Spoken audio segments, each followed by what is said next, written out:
Eso. Ahora sí. Perfecto.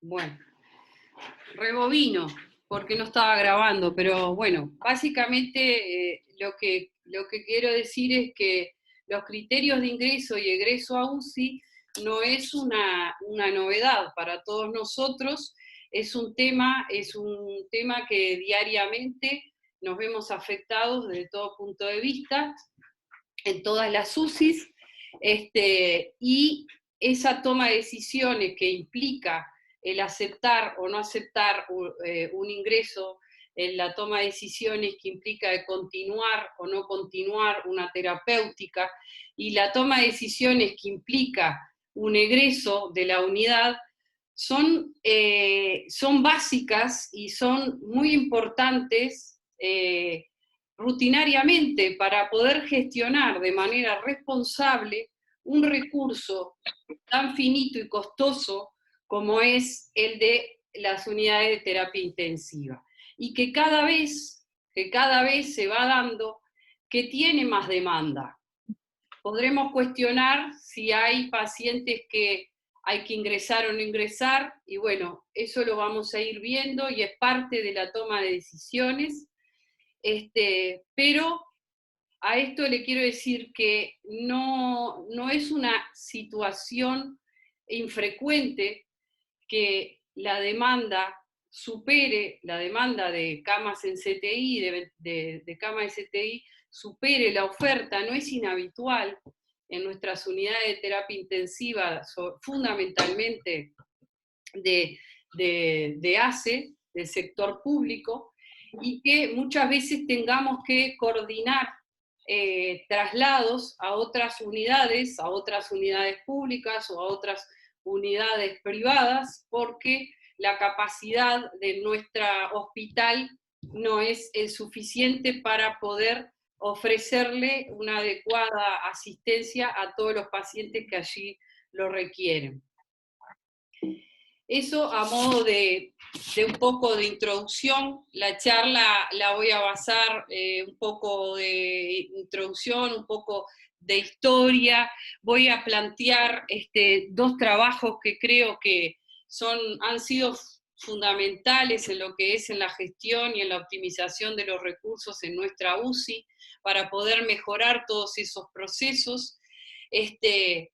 Finalmente voy a hablar un poco de cuál es la diferencia en todo lo que a la gestión de recursos compete en épocas de pandemia o medicina de catástrofe, como se dice, y finalmente el humilde aporte que estamos haciendo con un tentativo de un protocolo de triage que hemos estado diseñando acá en la unidad de cuidados intensivos.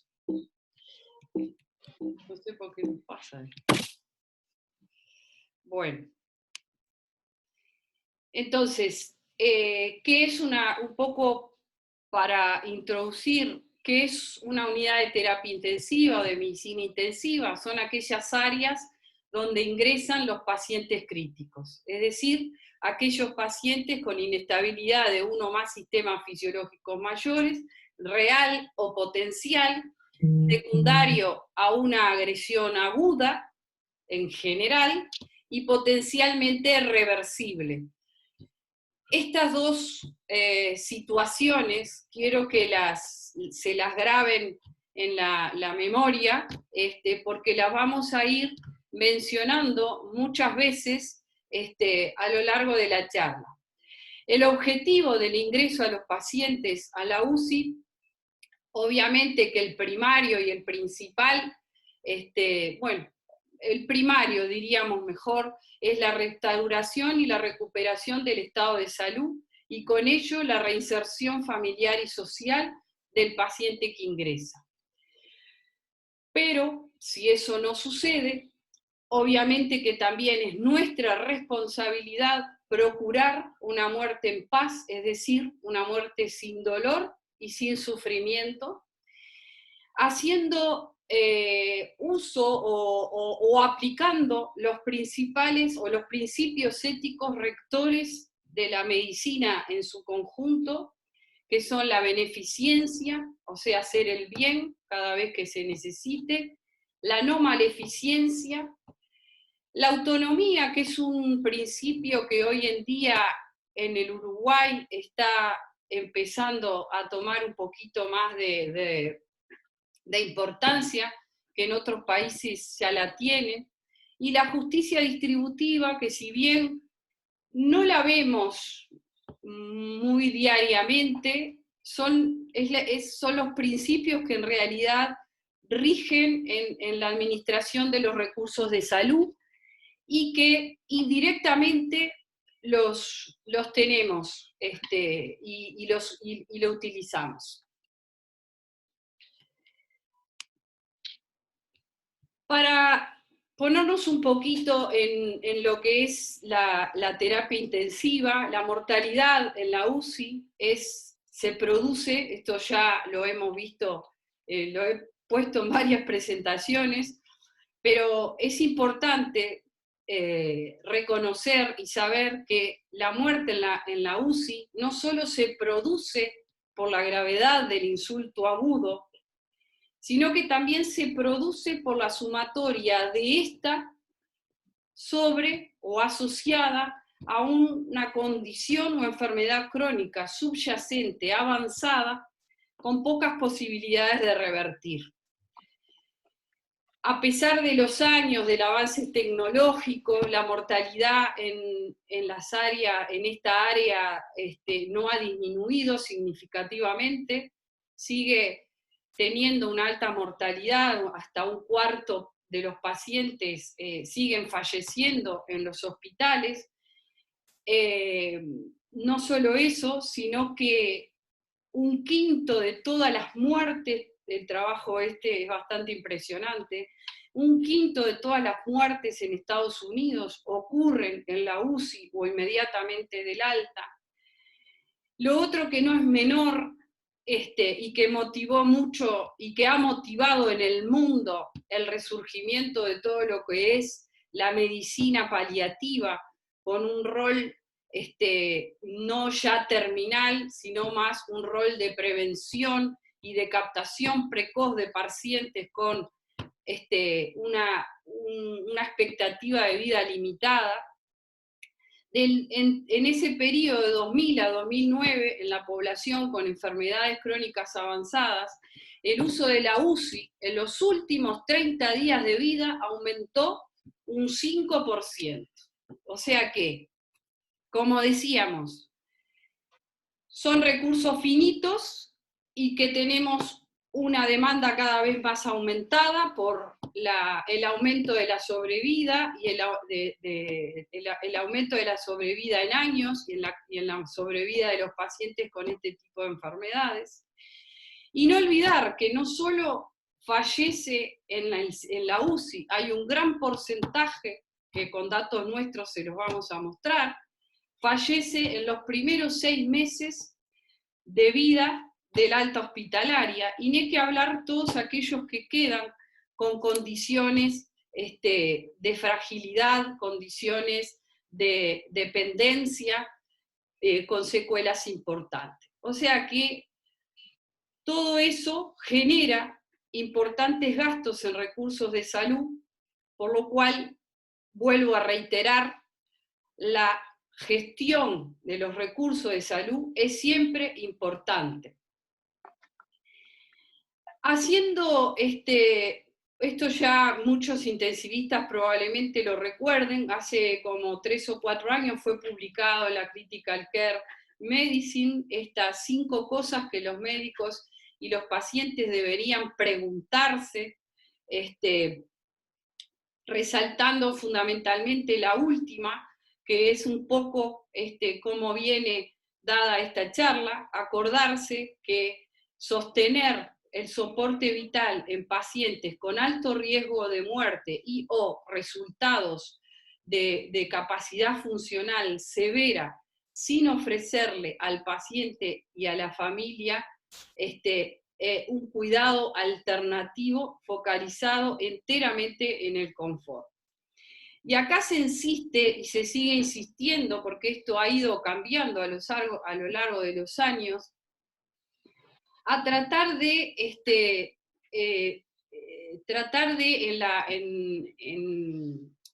en las entrevistas diarias con los pacientes, de tratar de tener en una comunicación apropiada, tratar de conocer los valores y, de los diferentes pacientes y familiares respecto a lo que es en casos de una enfermedad aguda, sobre todo en aquellos pacientes con enfermedades crónicas avanzadas, el evitar el soporte vital que pueda llevar a una dependencia prolongada del mismo con secuelas muy severas.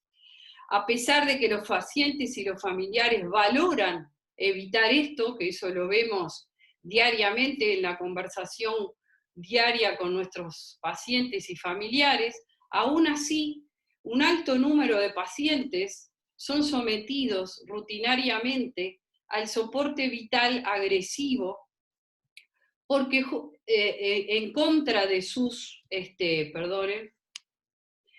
contra probablemente de sus valores o de sus objetivos, porque ¿dónde está? Falla la comunicación entre las partes. Y eso creemos que hay que trabajarlo y hay que seguir y mejorar en ese aspecto. Y siempre recordamos a Osler, lo que decía Osler, un buen médico trata la enfermedad, pero un gran médico trata al paciente con la enfermedad. ¿Qué quiere decir esto? Que una misma enfermedad va a tener una evolución diferente dependiendo de las características personales de ese paciente. Y que probablemente el pronóstico en última instancia va a depender más de ello que de la enfermedad aguda en sí. Entonces, las unidades de cuidados intensivos, como hemos dicho y resumiendo, es un recurso finito, costoso, que tener una gestión eficiente y responsable depende de la coordinación adecuada entre los recursos humanos y materiales de acuerdo a las necesidades que vayan apareciendo de los pacientes y que implican, como volvemos a reiterar, una adecuada toma de decisiones, tanto durante el ingreso, para la limitación y adecuación de la terapéutica, y nunca olvidar el cuidado basado en objetivos. Como antecedentes con respecto a pautas de ingreso y egreso a la unidad de cuidados intensivos, tenemos esta pauta que fue escrita en el 2016, que es la última que tenemos escrita de la unidad.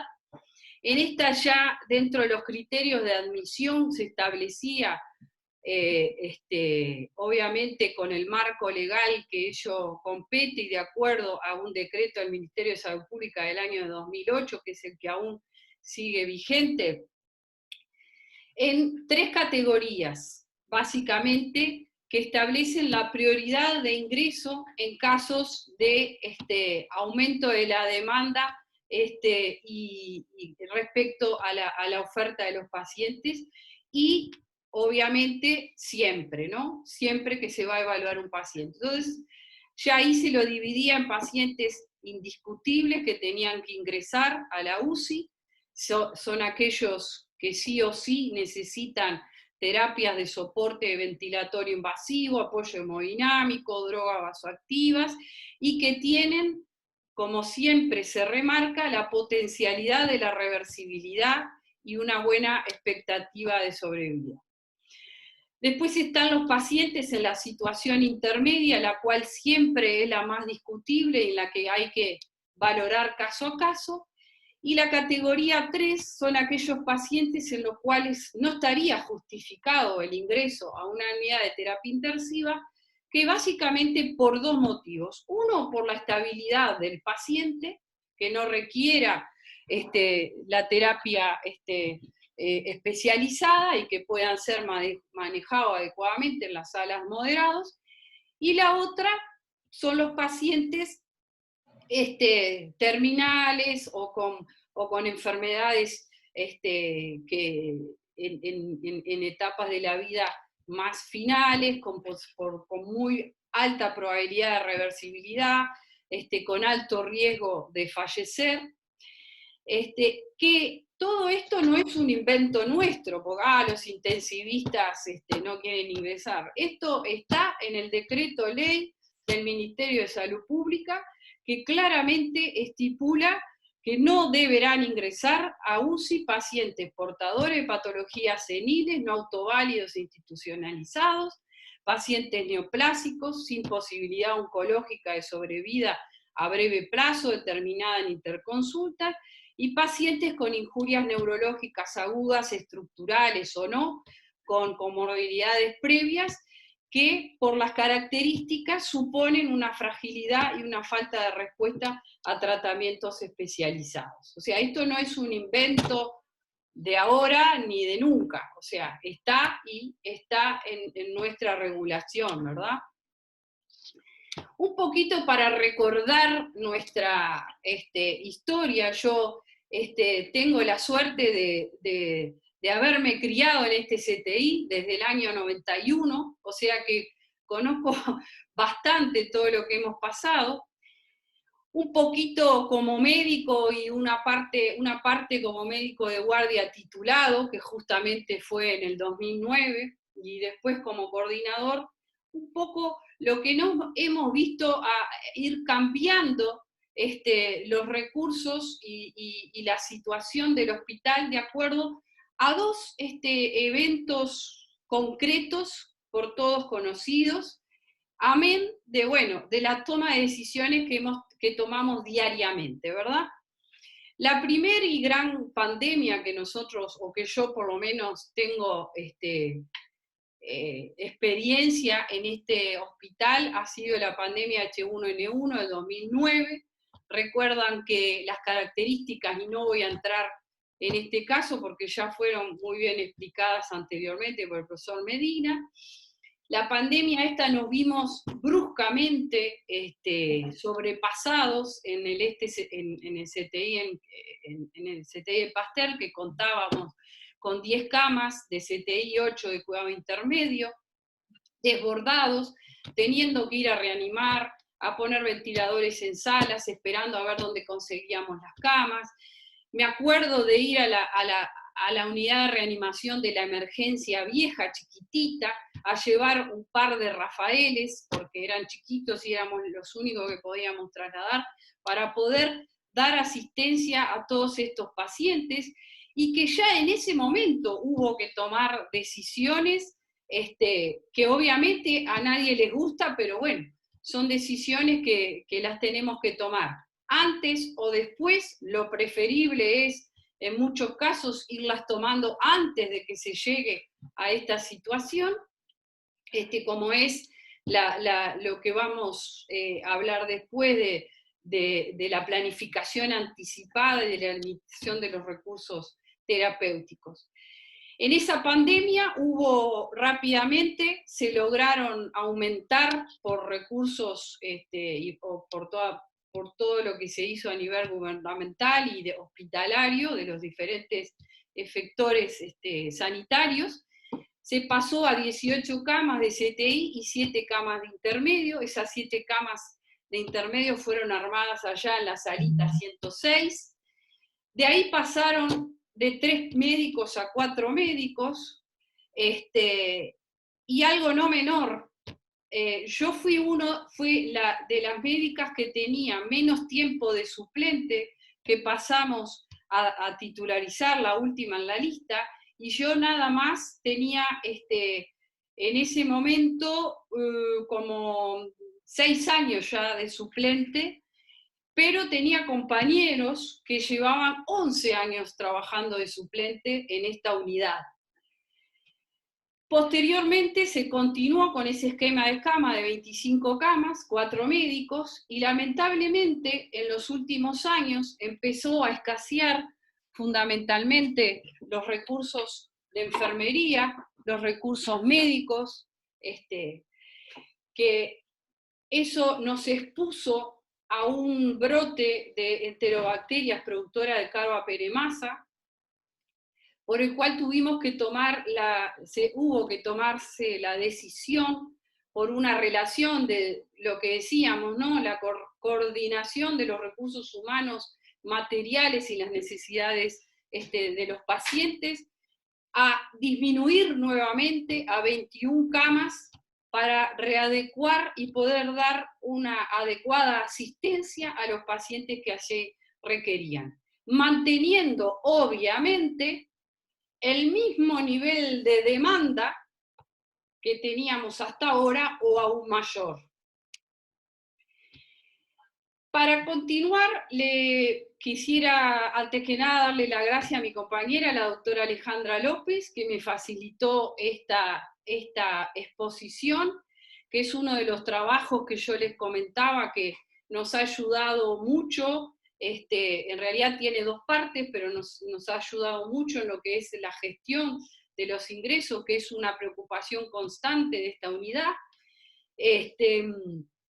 Y agradecer a esa foto tan maravillosa que la sacó el doctor Luis Severo, que bueno, que era un poquito para cambiar. Entonces, este trabajo que fue presentado por la doctora López en la jornada del Hospital Maciel consta de dos partes, una parte realizada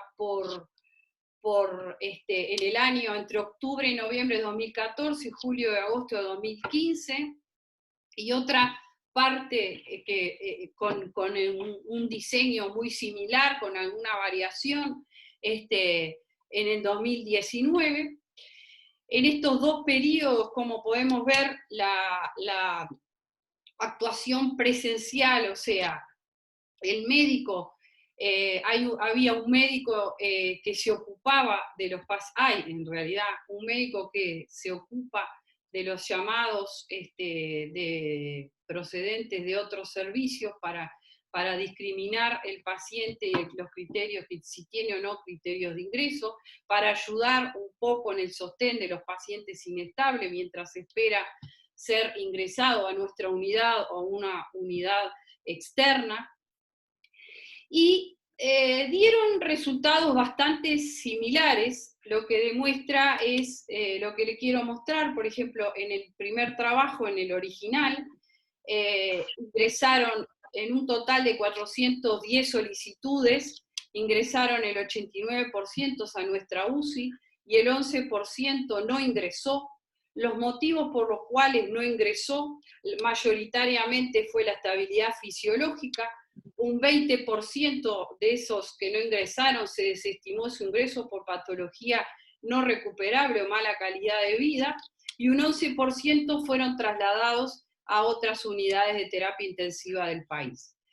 Con respecto al trabajo más reciente que se hizo el año pasado, el 2019, simplemente lo que cambió es que la forma de comunicación para solicitud de ingreso a la UCI fue a través de un celular, de manera de poder facilitar la comunicación interna y externa.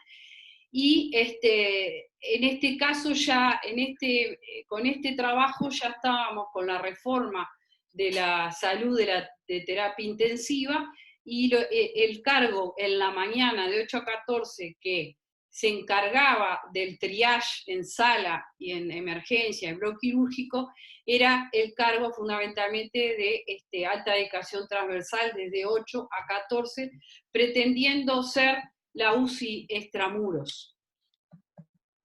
De esa manera, también un número elevado en 3 meses de 268 solicitudes, más o menos se aceptaron la misma cantidad de pacientes, 83 pacientes, 17 no aceptados, se pudieron ingresar, me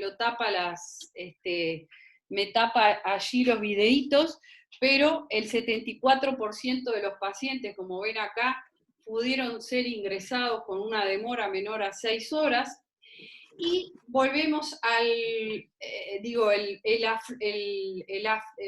la aferencia de pacientes mayoritariamente eran de emergencia, le seguían las salas de medicina, el bloque quirúrgico. Nosotros, esta es una unidad polivalente con mucha carga quirúrgica, tenemos muchos pacientes quirúrgicos, heridos de arma de fuego, y patologías quirúrgicas tanto de la seccional supramesocólica, inframesocólica, aguda, crónica y neoplásicas, y de otros hospitales, porque bueno, somos parte de lo que es la región sur y compartimos, como en el Hospital Español, una semana cada uno, la venida de otros hospitales como de la Ciudad de la Costa, de Pando, etc.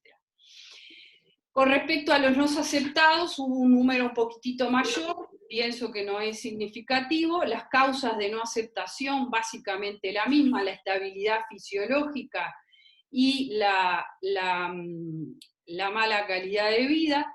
Acá cambia un poco la relación de dónde provienen. Estos pacientes no aceptados mayoritariamente vienen de las salas convencionales, vayan tomando nota.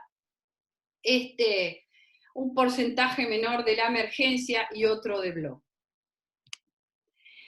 Para resaltar, Alejandra, voy a tomar solo por el tema que nos compete ahora dos cosas que pienso más importante para ahora, de tus conclusiones, de las conclusiones de ese trabajo, que la mayoría de los ingresos desestimados se dieron en los horarios que existe un médico dedicado exclusivamente a la tarea extramuro. ¿Y esto por qué es?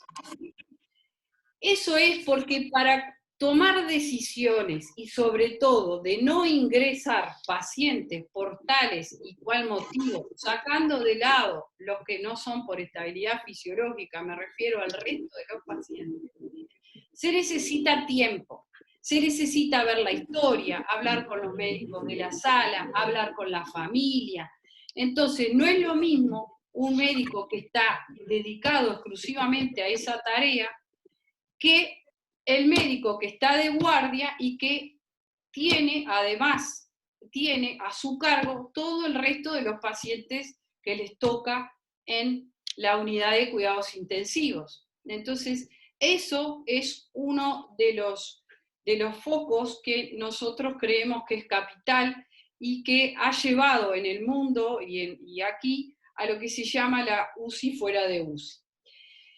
Y lo otro, que la impresión clínica del médico fue bastante acertada, porque, por suerte, ¿no? O sea que no estamos tan mal. Se correlacionó posteriormente con el score de gravedad PH2, los días de estadía y mortalidad en la UCI, pero no hubo en este trabajo una correlación con la demora en el ingreso a la unidad.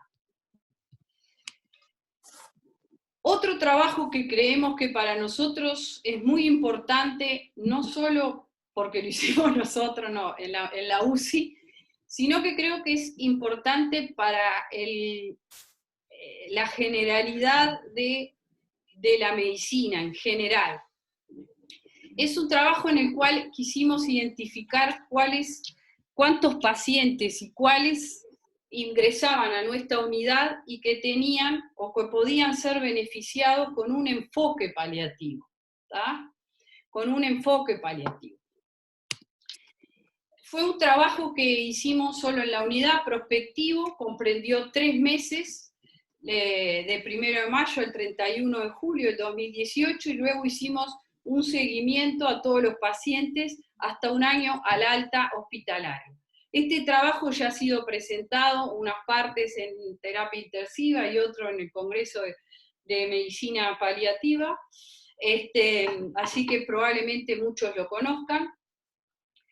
¿Cuáles fueron los criterios de inclusión? Todo aquel paciente que ingresaba a la UCI y que cumplía alguno de estos triggers que son, o disparadores clínicos, que son los disparadores clínicos por la enfermedad. Muchos de ellos, como pueden ver acá, estos primeros, son por la propia enfermedad aguda, son los 7 disparadores que más utilizan a nivel mundial, fundamentalmente en Estados Unidos, para disparar la consulta con diferentes modalidades de las unidades de cuidados paliativos. Nosotros quisimos ampliar porque nos parecía que con esto nos iban a quedar muchos pacientes que de repente no cumplían esos criterios pero sí eran pacientes con enfermedades crónicas avanzadas que lo ingresábamos para tratar de estabilizar fundamentalmente la patología aguda,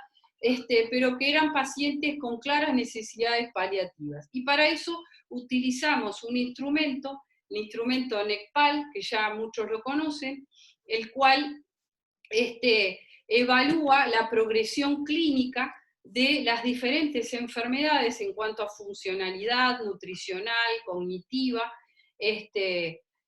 tanto la que conlleva al adulto mayor en su progresividad evolutiva, como aquellas con enfermedades crónicas avanzadas.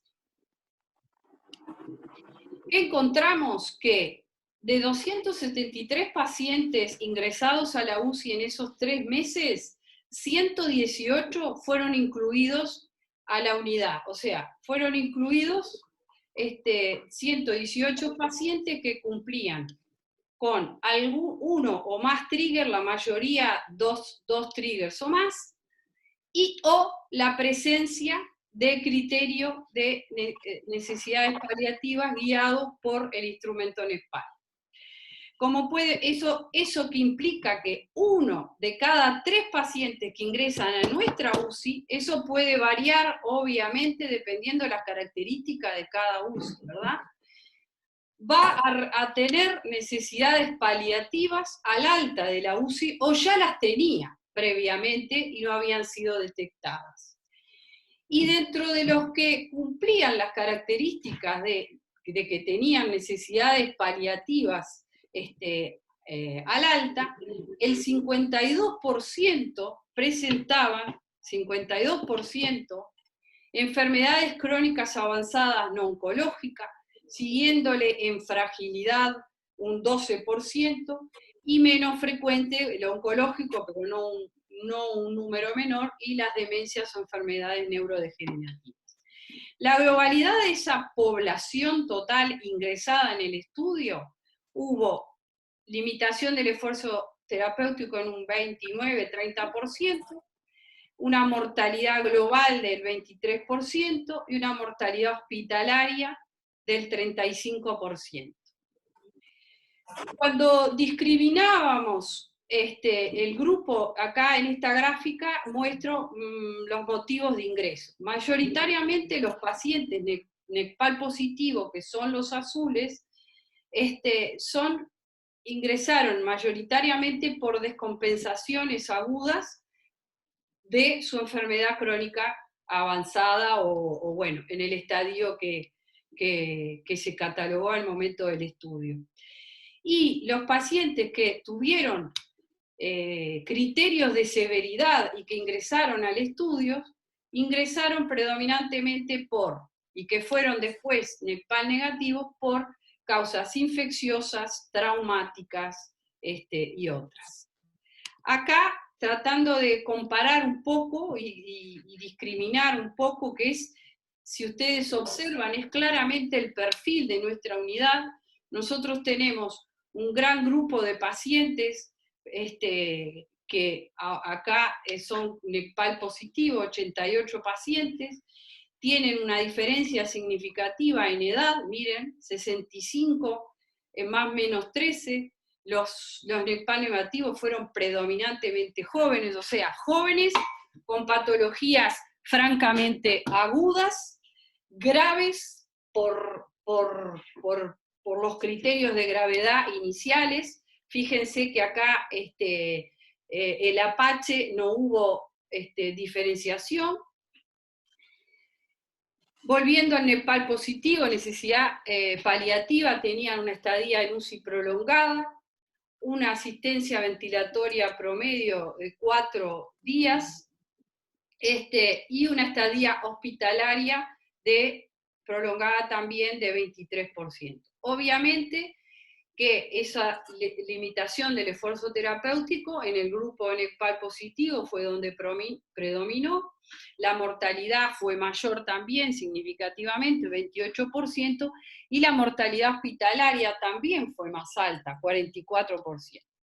Siguiendo con esta línea, los pacientes NECPAL positivos que fueron seguidos nuevamente, posteriormente 12 meses, mantuvieron, como dijimos inicialmente, muchos pacientes mueren, un cuarto mueren en la unidad, pero a los 6 meses tenía una mortalidad acumulada del 64% de esos pacientes y al año de 66%, con un reingreso no despreciable hospitalario. Es decir, que este estudio nos ayudó a demostrar que los pacientes los podíamos, con necesidades paliativas, identificar adecuadamente con las ambas herramientas, que se caracterizaban fundamentalmente por pacientes añosos con una edad promedio mayor de 63 años, que utilizaban mucho recurso en salud, con elevada mortalidad hospitalaria y a los 12 meses. Esto nos ayuda, nos ha ayudado y nos seguirá ayudando, no solo a nosotros, sino al resto del hospital, a asegurar y racionalizar el uso de recursos y que los mismos estén alineados con las preferencias del paciente. Nos ayuda a nosotros y nos viene ayudando a asegurar una continuidad asistencial dentro y fuera del hospital, trabajando en conjunto con la unidad de cuidados paliativos, y planificar estrategias de cuidados individualizados y centrados en el binomio paciente-familia, a lo cual nos ha hecho muy bien a nosotros, a la familia, a los pacientes, al equipo de salud en su conjunto, el trabajo en conjunto con ellos, planificado, y exhorto a que el resto del equipo de salud hospitalario trabaje, aquellos que aún no han encontrado la ubicación, trabajen en conjunto con ellos, porque ayuda mucho, nos ayuda a todos, ayuda al paciente, ayuda a la familia, y realmente es un plus que este hospital tiene. Por otro lado, ¿qué pasa en la pandemia? A ver cuánto tiempo voy. Me fui. Bueno, ¿qué pasa en la pandemia? En la pandemia recomiendo leer este trabajo de Randall Curtis. Es un trabajo, Randall Curtis es un intensivista y paliativista de la Universidad de Pittsburgh, es uno de los que tiene más trabajos publicados respecto a paliativo y terapia intensiva. La pandemia ha llevado a desafiar todos los sistemas de salud del mundo entero, teniendo como consecuencia importantes cuestiones éticas, especialmente en lo que tiene que ver a la racionalización de los recursos.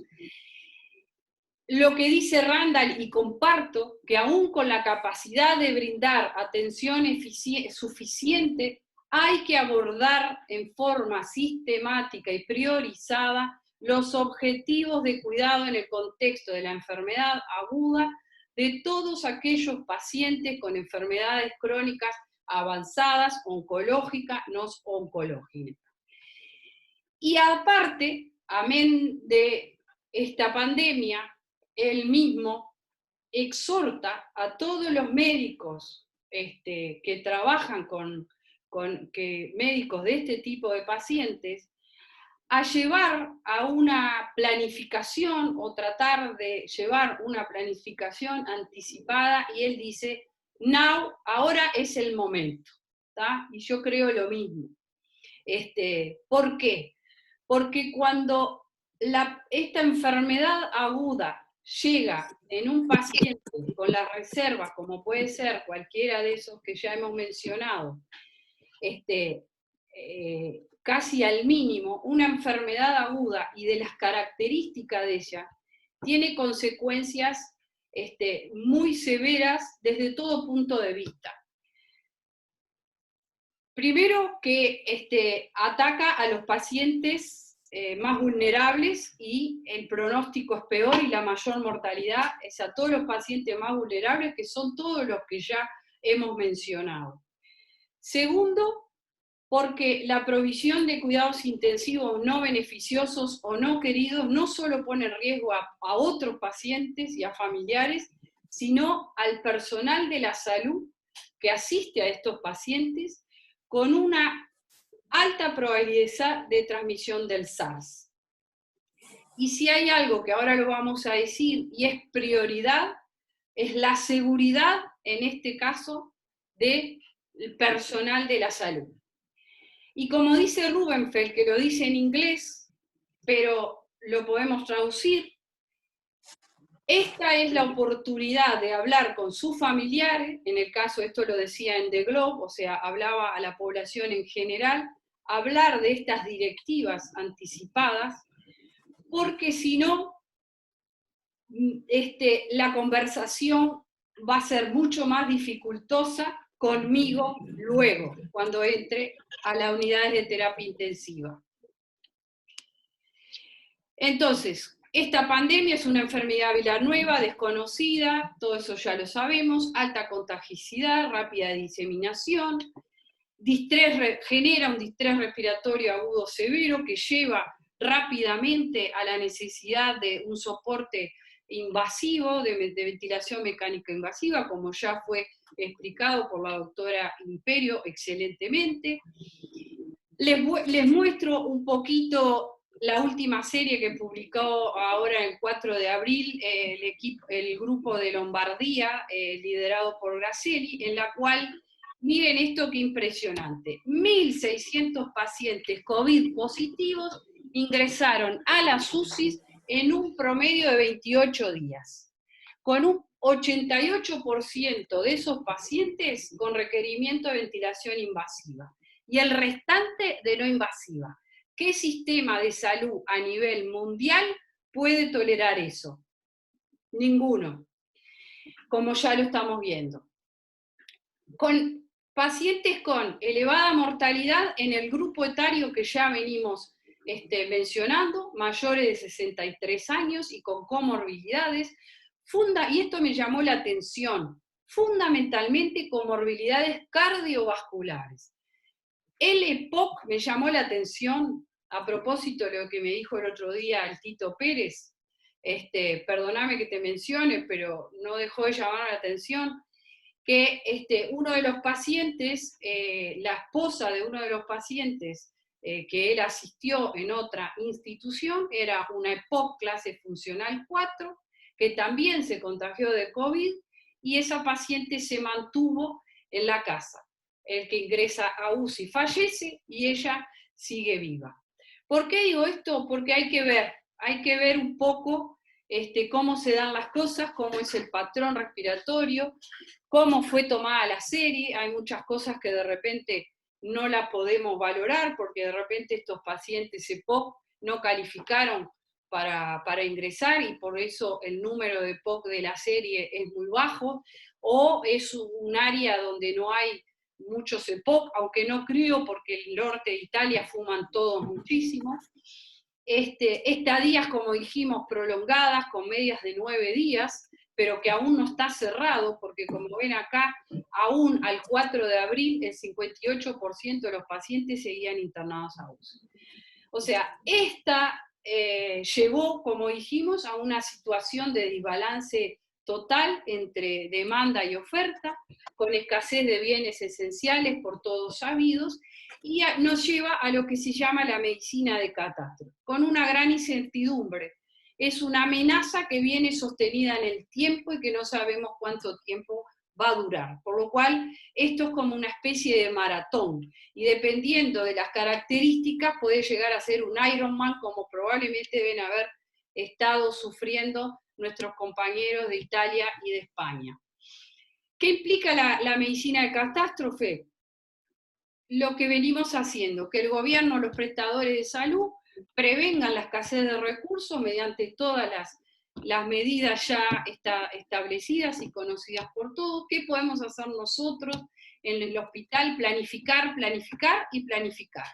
Estrategias proactivas, escalonadas, utilizando información clínica que existe y basándonos en las capacidades existentes, ver las posibilidades de crecimiento, como ya nos pasó por ejemplo, en la pandemia H1N1, optimizar el uso de recursos, obviamente, optimizar aún más el uso de recursos en caso de que el brote se extienda y genere las demandas elevadas, y esto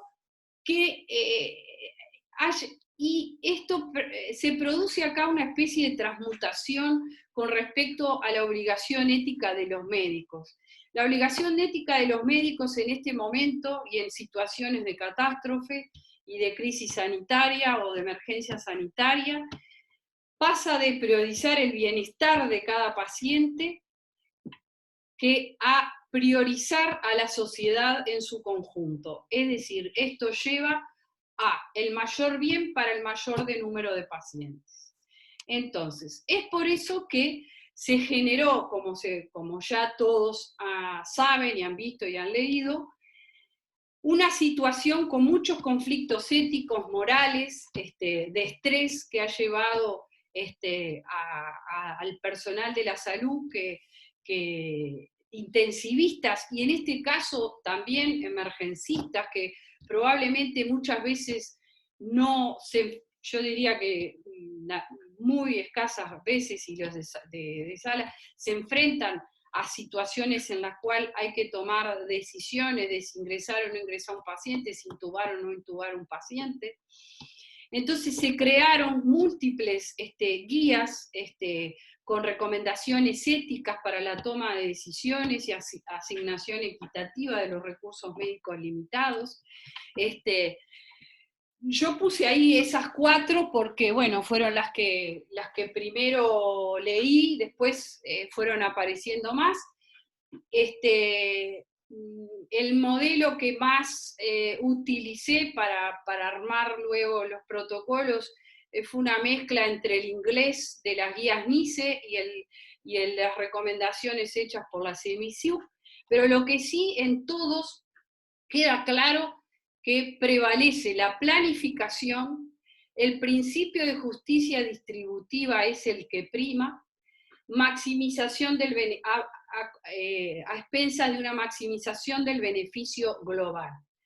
¿Cómo tienen que ser esas guías? Claras, transparentes y de acceso público. Y los criterios tienen que ser objetivos, neutrales, verificables.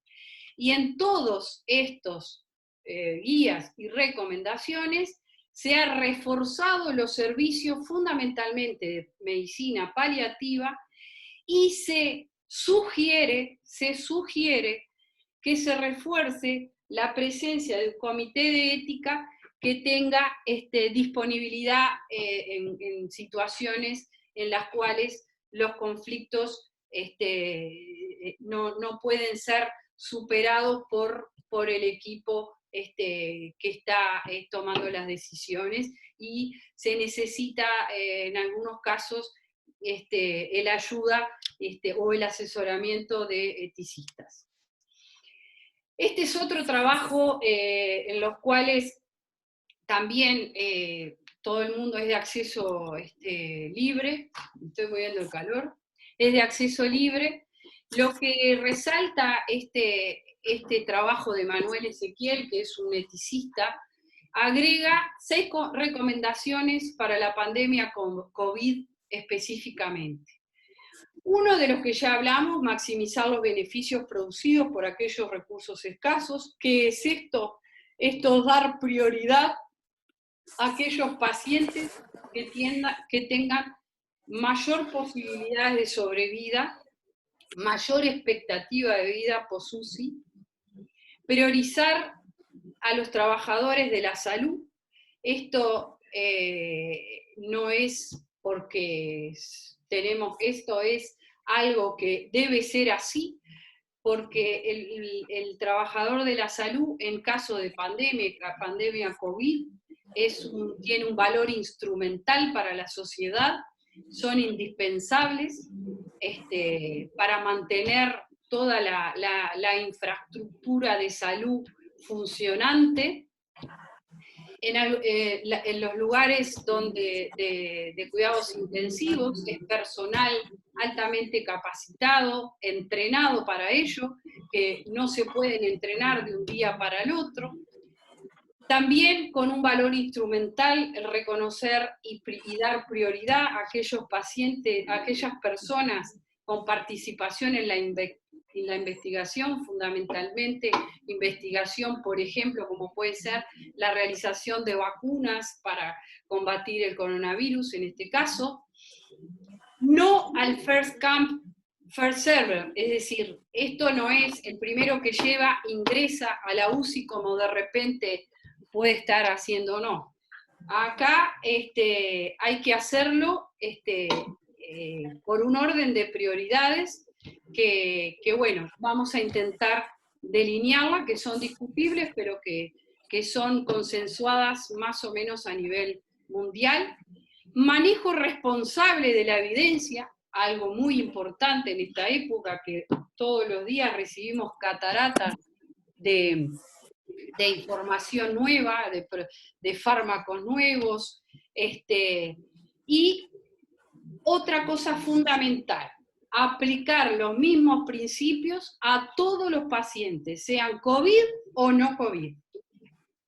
Entonces, en base a todo eso, tratamos en el hospital, en la UCI del Hospital Pasteur, de generar unas pautas de ingreso y egreso en casos de que se nos produzca o que lleguemos a esa situación de alta demanda y escasos recursos, con los objetivos de, nuevamente, optimizar los recursos especializados, optimizar el egreso de los pacientes de las UCIs, generando protocolos para favorecer esa transferencia a unidades de menor complejidad y dar ir dando lugar a aquellos que lo van necesitando nuevamente, el apoyo a los profesionales de la salud en toma de decisiones difíciles y que muchas veces o en la mayoría de los casos no están acostumbrados a tomarlo, de ahí, y que probablemente las tengan que tomar, probablemente no, seguramente las tengan que tomar,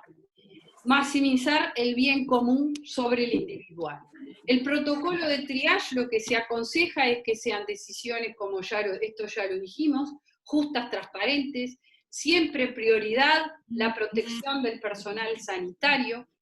Para llevarlo a cabo es necesario la colaboración de todos los servicios implicados en la asistencia y potencial asistencia de estos pacientes. Mis compañeros y amigos cirujanos y anestesistas no se sientan celosos, ustedes también pueden llegar a tener esa necesidad de colaborar en lo que es el triage o la atención de los pacientes graves. Lo ideal es que haya uno nacional y que compartan todas las UCIs. Esa es la manera de lograr una justicia distributiva óptima. O sea, todas las UCIs del país tienen que compartir el mismo protocolo. Es por ello que una vez que hicimos el protocolo y que con Julio lo pasamos a revisión de la SUMI, está en proceso de revisión, para ver el aporte de todos los actores que puedan ser necesarios para diagramar en forma correcta y con todas las seguridades jurídicas que ello compete a la SUMI. Y otra cosa que aconsejan, y que no sé si acá puede ser muy factible, es que el equipo que sea un equipo solo de triage. Es decir, no solo que un médico de la UCI, por ejemplo, encargado, o sea, sino que lo que aconsejan es que el que haga el triage sea independiente o que no esté involucrado en la asistencia diaria de los pacientes de CTI. Esto es para minimizar lo que es todos los conflictos éticos, morales, que puedan incidir en el personal de la salud y que tiene consecuencias severas. Y otra cosa, se pone en práctica cuando se genere el desequilibrio entre la oferta y la demanda de los recursos de UCI, y el día 1 será en acuerdo con la dirección del hospital. Entonces, ¿cómo ¿Cómo establecimos ese protocolo de triage? Lo que es importante es, esto lo recalcan en todas las guías, de todos los colores, es que cuando el paciente es ingresado al hospital, se debe valorar y quedar consignada en la historia una serie de condiciones y situaciones propias del paciente. La edad cronológica y la edad biológica, recordemos, yo acá pongo las herramientas NEPAL y la escala de fragilidad clínica, esto después, si me da, hablo un poquito, tienen hoy por hoy se las considera de mucha utilidad para categorizar en este sentido. Todos sabemos que debido a la heterogeneidad individual propia del envejecimiento, la edad cronológica por sí misma nos impide considerar a esta como marcador pronóstico único para modificar alguna intensidad terapéutica. Pero sí la edad biológica, la cual podemos medir con herramientas como la NEPAL o las escalas de fragilidad clínica. Las comorbilidades, la enfermedad de base y el estadio de la misma, la severidad de la enfermedad aguda, mediante los sectores de gravedad que utilizamos habitualmente para dar o valorar o calcular la severidad de la enfermedad aguda y determinar las probabilidades de supervivencia a corto plazo. Pero tanto estas, el SOFA o el APACHE, como las escalas de estadificación de las enfermedades crónicas avanzadas, de las enfermedades crónicas como la New York Heart Association o ENGOL, tienen la debilidad de que no consideran elementos fundamentales que son los que en definitiva van a determinar el pronóstico del paciente adulto mayor o del paciente con necesidades paliativas, como las escalas mencionadas. Lo otro que hay que valorar y explorar son los deseos y expectativas del paciente, esto ya lo hablamos, las voluntades anticipadas, si es que existan, y esto es fundamental y es algo que venimos trabajando desde hace 2 años en el hospital, establecer en todos los pacientes hospitalizados una planificación anticipada, con una definición clara y visiblemente documentada en la historia clínica, si existe o no indicación de medidas invasivas o de reanimación cardiopulmonar o de ingreso a UCI.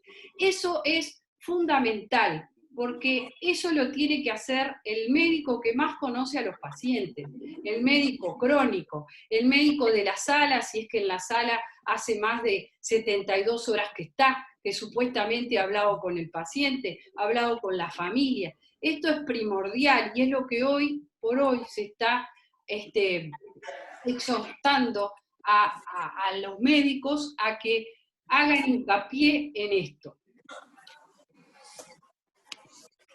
Estas son las 2 escalas que les mencionaba, la escala de fragilidad clínica de Robu. Probablemente mi amigo Daniel Weiss, geriatra, se ría de mí. Yo no soy la más indicada para hablar de fragilidad, pero bueno, vamos a intentarlo. Esta es una escala de fragilidad que es de la que la valoración más aproximada del grado de reserva o vulnerabilidad que tiene el paciente. Es útil para individualizar los tratamientos y establecer los objetivos asistenciales, ¿tá? Porque concilia o logra conciliar la intensidad terapéutica con la situación clínica y la necesidad del paciente en determinado momento de la evolución de su trayectoria de vida. Y la combinación de estas 2 escalas o instrumentos, como lo muestra en el artículo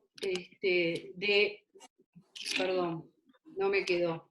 Bueno, en un artículo de fragilidad y CTI que fue publicado en la revista de geriatría española, se habla muy bien de estas dos escalas y se sugieren o recomiendan la combinación de ambos marcadores, los marcadores de severidad o gravedad demostrados por el mal pronóstico que podemos ver en el instrumento NECPAL, asociado a la determinación del grado de vulnerabilidad mediante el acúmulo de los déficits, como es la escala de fragilidad, permitiendo mejorar la toma de decisiones en los momentos de gravedad y conciliar, como decíamos, la intensidad terapéutica para determinado momento de la vida, para determinada gravedad de la enfermedad aguda y las necesidades del paciente. Las guías de la SEMISIUB, utilizan principalmente el instrumento NECPAL y las guías de NICE utilizan sobre todo la escala de fragilidad clínica para establecer el modelo de prioridades, como ahora vamos a ver. A mí me gustó la de unificar ambas herramientas, como lo sugiere el médico geriatra que publicó ese artículo. O sea, como vimos que los marcadores agudos de enfermedad, las escalas de gravedad crónica de las enfermedades no son suficientes para establecer un pronóstico, se empezaron a utilizar las escalas que más especializadas, empezaron a utilizar aquellas escalas que usan los geriatras. Y nosotros no escapamos a esa realidad y utilizamos las escalas que, como mostré allí, muestran la reserva fisiológica, las capacidades intrínsecas que tiene cada paciente y la fragilidad. Entonces, en base un poco a un modelo de 4 prioridades, esto sí, copiado, en realidad en la NICE también establecen 4 prioridades, nosotros las vamos a ir diciendo una por una. La prioridad 1 es aquel paciente con ingreso indiscutible, paciente agudo crítico, recuperable, el cual no puede ser asistido por las características del soporte de funciones vitales que necesita en áreas fuera de uso. La prioridad 2 es el paciente inestable, que necesita sí una monitorización y puede requerir una asistencia inmediata, pero todavía no requiere intubación, sí requiere valga la redundancia, alto requerimiento de oxigenoterapia, porque presentan una insuficiencia respiratoria moderada, más una disfunción multiorgánica. La prioridad 3 son aquellos pacientes inestables y críticos con pocas posibilidades de recuperarse a causa de su enfermedad de base o aguda, o de la aguda, que en condiciones habituales y que estamos habituados a ingresar, ingresan muchas veces a las unidades de terapia intensiva para aliviar la enfermedad aguda, que es lo potencialmente reversible, y que muchas veces ingresan con limitaciones en cuanto a la intensidad terapéutica que les vamos a proveer. Los típicos clásicos EPOC con oxigenoterapia, insuficiencias cardíacas con FEBIS menores de 30 y disnea clase funcional 3-4, etc. ¿Qué son los pacientes que serían probablemente NECPAL positivos y que si utilizamos también la escala de fragilidad clínica, probablemente sean aquellos que están en el grado mayor de 5 de la escala de fragilidad clínica de Roth. Y por último, la prioridad 4 son los que no tienen indicado el ingreso a UCI, que tenemos 2 poblaciones diametralmente opuestas, una por el bajo riesgo y estabilidad fisiológica, y la otra por enfermedades terminales irreversibles con una expectativa de vida menor a 6 meses, que también, obviamente, que todos estos pacientes son pacientes con NECPAL positivos, y que en la escala, para la escala de Rockwood, serían los que están por arriba de la escala de mayor de 6. Entonces, una vez que se dispara el triage de ingreso, recordar, se aplica a todos los pacientes con y sin COVID, apoyar a los médicos no intensivistas a establecer un plan terapéutico en pacientes que no se van a beneficiar, convocar a la unidad de cuidados paliativos, no solo para la asistencia al paciente, sino en la ayuda a la conversación con la familia, con el familiar. Es gente que está entrenada, que hay una psicóloga en el grupo, en fin, creo que no convocarlos sería un grave error. Con respecto a, bueno, acá justo me lo tapa, pero con respecto a quienes ingresan sí o sí a unidades de terapia intensiva, los de prioridad 1, esos indiscutible ingresan. Los de prioridad 2 podrían ingresar, como los venimos ingresando, a áreas de CTI, porque bueno, nosotros en este momento no tenemos un área específica de cuidado intermedio, pero de generarse un área de cuidados intermedios, estos pacientes ingresarían a esa área porque son inestables, porque requieren monitorización y pueden requerir una intervención inmediata. Y si estas áreas están llenas o no existen, la otra opción es a utilizar áreas críticas no UCI, que por ejemplo las áreas que podría ser, perdónenme los anestesistas, las áreas posanestésicas. Y las prioridades 3 y 4 son los pacientes que no, en situaciones de alta demanda y de imposibilidades de ingreso, como puede llegar a ser el caso, son pacientes que el 3 no ingresaría ni a cuidado intermedio ni a cuidado intensivo, se mantendría el tratamiento adecuado a las necesidades en sala de moderados, al igual que los de prioridad 4. Una vez que ingresa a UCI, no me falta mucho, ya estoy por terminar. Hay que ver qué hacemos. Fundamental, plan terapéutico claro, objetivos claros en revisión diaria, y desde el ingreso quedar claro en aquellos casos que aún la demanda no es tanto, que ingresa, establecer a priori si el paciente es pasible o no de medidas invasivas y de reanimación cardiopulmonar. Agilizar los procedimientos de desvinculación de la asistencia ventilatoria mecánica invasiva, obviamente, según medicina basada en la evidencia, y siguiendo los protocolos de la unidad, así como agilizar protocolos de derivación de los pacientes a salas u otros centros de derivación para liberar recursos para pacientes que vayan necesitando recursos de más alta especialización. La prueba UCI, esto tampoco es nuevo en la pandemia, esto es prácticamente diario. Cuando hay pacientes que ingresamos con dudas en el beneficio del tratamiento, establecer objetivos. Apaguen que van a trasladar del militar. Apaguen el micrófono. Está, perfecto. A ver si ustedes tenían trabajo dirigiendo la gerencia, como tenían que hablar con ustedes. Bueno, gracias, lo apagué yo. No sé, a mí se me sigue escuchando, ¿no? Sí, ya termino.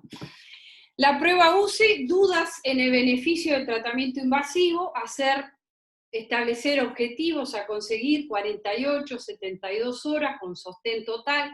Si esos objetivos no son alcanzados, la terapéutica se considera fútil y vamos a tener que proceder a la retirada de la terapéutica. O sea que con respecto a la retirada terapéutica, sea cual sea la situación de mala evolución, una vez que se plantea, esto es capital, una vez que se plantea la retirada terapéutica, la misma debe hacerse sin dilación, o sea, sin retraso, y siempre se debe aplicar las medidas y los cuidados médicos necesarios o las medidas paliativas que correspondan según las necesidades del paciente y según el protocolo de la UCI.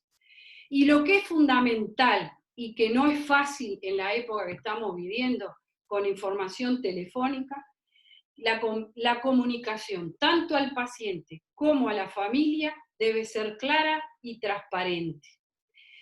Y obviamente, nuevamente, ustedes me pidieron el rol del cuidado paliativo. Ven que lo he mencionado en varias oportunidades. Convocar al equipo de cuidados paliativos para procurar la continuidad asistencial en la sala.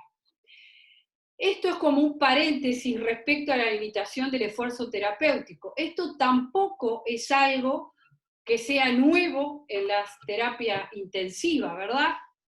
¿Y de qué se trata? De la adecuación, más que por eso ahora, más que LED o limitación del esfuerzo terapéutico, se está utilizando más la adecuación de los tratamientos, adecuándolos de acuerdo a las necesidades del paciente y determinando la intensidad que está claramente, la podemos ver en internet, cuáles son las diferentes intensidades terapéuticas. Entonces, la adecuación de la terapéutica o de tratamiento de sostén vital es una decisión, antes que nada clínica, siempre. Frecuentemente está tomada en las unidades de terapia intensiva, ¿para qué? Para evitar la obstinación terapéutica y los tratamientos futiles. Es decir, nos regimos en este caso por el principio de no maleficencia. Les quiero mostrar ahí que sorpresivamente es bastante alto el porcentaje de limitación del esfuerzo terapéutico. Es un trabajo que se publicó en el 2000 en Europa, el Ethicus, es uno de los más grandes, en el cual tenían una mortalidad ahí de 14% y el 73% fallecían con alguna forma de LED, con importantes variaciones regionales. Por ejemplo, en el Reino Unido, que tenían mortalidad de 31, el 32% fueron con LED. En Italia, más reciente, 2010, España, el LED, variaciones entre los países y variaciones interregionales, que esto va netamente vinculado a la cultura de las diferentes regiones que existe, o la multiculturalidad que existe en las diferentes regiones de toda Europa. Promedialmente, entonces, mueren con alguna forma de LED el 50%. Nosotros vimos en nuestro trabajo que aproximadamente el 30% fallecen con alguna forma de LED en CTI, que promedialmente más o menos es el promedio de limitación del esfuerzo que se hace. Con respecto a, volviendo al tema, la nota respecto a la limitación o readecuación de la terapéutica, bueno, la decisión, esto es siempre, puede ser o solicitada explícitamente por el paciente como uso de su autonomía, por la familia en caso de no estar en condiciones de expresarse, o por el equipo asistencial que llega a la conclusión del agotamiento de una estrategia terapéutica. Pero siempre deben ser consensuadas entre las partes. ¿Qué pasa en situación particular de la pandemia, donde la comunicación es principalmente telefónica y a veces se torna difícil consensuar la decisión? De cualquier manera, la decisión en estas circunstancias es el que toma la decisión, es siempre el equipo sanitario que atiende al paciente, Y en estas circunstancias particulares de pandemia, de medicina de catástrofe, no, como decíamos, que lo que prima es la justicia distributiva y el y la maximización de los recursos a nivel global, no requiere de un consentimiento del paciente o los familiares. Pero de cualquier manera, siempre, siempre y siempre se debe hablar con el paciente, con la familia, darle la información adecuada, explicándole de lo extraordinario de la situación y por qué se han ido tomando las medidas adoptadas, y les puedo decir que si esto se hace en forma correcta, en general no han habido problemas. Criterios de egreso, no voy a entrar en muchos detalles. ¿Por qué egresan los pacientes cuando las condiciones que lo hicieron que ingresaran se están dadas para pasar a un nivel de cuidados de menor complejidad? ¿Cómo puede ser? O por estabilidad fisiológica, o por adecuación terapéutica, que ya hablamos suficiente, o porque el paciente fallece. En todos los casos de tratarse de pacientes COVID-19 positivos, se debe seguir el protocolo establecido para el traslado del paciente al área correspondiente. Y siempre se debe coordinar el traslado con el equipo médico de la sala a la cual el paciente será transferido, de manera de mantener la continuidad asistencial. Y bueno, finalmente, ahí te veo, Daniel, finalmente, y para terminar, como conclusiones, la toma de decisiones es práctica habitual en la UCI y garantiza el adecuado uso de recursos finito y costoso. Provee un cuidado acorde, hay que proveer un cuidado acorde con los objetivos, es importante siempre, como ya lo hemos hablado. En situación de crisis sanitaria debe prevalecer la planificación, el principio de justicia distributiva, la maximización del beneficio global. Los protocolos deben ser nacionales y transparentes, con criterios objetivos verificables. Lo óptimo sería que hubiera un equipo de triage exclusivo y basado en el modelo de cuadro prioridades, como hemos explicado. Obviamente, la planificación se exhorta, como dijo el intensivista, a la planificación anticipada en todos los niveles de salud, en todos los niveles de salud. Eso es algo que, por ejemplo, la Sociedad Uruguaya de Geriatría, en sus recomendaciones en la pandemia, es algo de lo que recomienda al final de todas las recomendaciones, y pone cuáles son aquellos pacientes en los cuales no se van a beneficiar de ingreso hospitalario. En la UCI es fundamental la valoración diaria de los objetivos terapéuticos planteados, la adecuación de la terapéutica, la comunicación al paciente y familia debe ser fluida, clara y transparente. Por suerte ahora parece que vamos a tener monitores, la era digital ha llegado a nuestra UCI, y de repente lo que es muy difícil en esta etapa es para aquellos pacientes que están al final de la vida no poder ver o poder ver a aquellos familiares para despedirlos. Hoy por hoy que nos ha pasado, como todavía nosotros no tenemos una situación de COVID positivo ahora, en este momento, si bien están prohibidas las visitas a todos los pacientes de la unidad, en los casos en que nos ha tocado hacer la limitación, la extubación compasiva y el cuidado al final de la vida, acompañados con, obviamente, el cuidado paliativo, sobre todo cuando hemos podido pasar estos pacientes a la sala, le hemos permitido a algún familiar con las medidas de protección personal pasar y poder despedirse. Pero esto no es la realidad cuando el paciente es COVID positivo, la esposa o alguno de sus familiares son positivos también, y entonces no pueden despedirse de forma presencial, y entonces se han implementado en muchos lugares la vigilia a través de monitores, de iPad, en fin. Han surgido una cantidad de modalidades para estas situaciones en particular, y obviamente convocar al equipo de cuidados paliativos cada vez que sea necesario. Van a tener un rol muy activo en esta pandemia, y bueno, todos juntos podemos, como dice los reclames de la tele. Vamos. Bueno, chau, chau. No sé si alguno quiere, acá tengo alguna de la bibliografía consultada, pero hay muchas más. No sé si alguno quiere hacerme alguna pregunta en particular, espero que no. Ana, hay preguntas en el chat. ¿Eh? ¿Qué? Por el chat. Voy al chat. Para. ¿Dónde voy?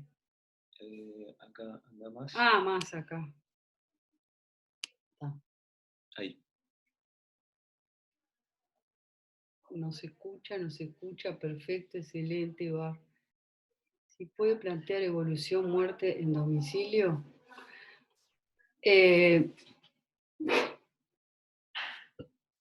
Bueno, acá hay una pregunta de, ¿me escuchan? ¿Sí?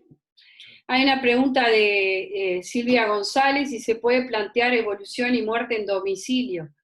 Y bueno, esto es un poco lo que veníamos instrumentando, hablando. Va a depender de la situación del paciente, de las condiciones del paciente.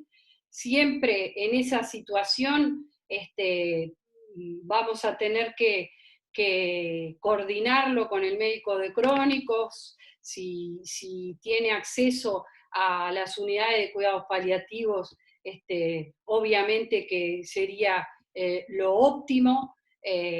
Todo va a depender de la situación de que esté el paciente en particular, y siempre tomando las medidas necesarias de protección para la familia y para los recursos humanos que requieran esa situación, ¿no?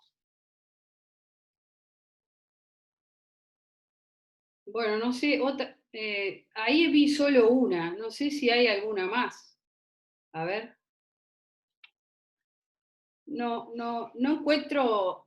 Alguien me dice que no grite, pero bueno, eso es una debilidad que tengo. Perdonen si grito, pero no tengo. Uno me dice no se escucha y otro que no grite. Bueno, esa es una de mis debilidades, de las tantas. No sé si no hay más preguntas, entonces damos por terminada la charla, y bueno, esto este protocolo que diseñamos es un inicio, está siendo revisado por la SUMI para darle el formato que se necesite con la intervención de los actores que se necesiten para darle un protocolo de triage nacional. Y bueno, esperemos que les haya servido. Cualquier cosa, nos estamos viendo. Chau, chau.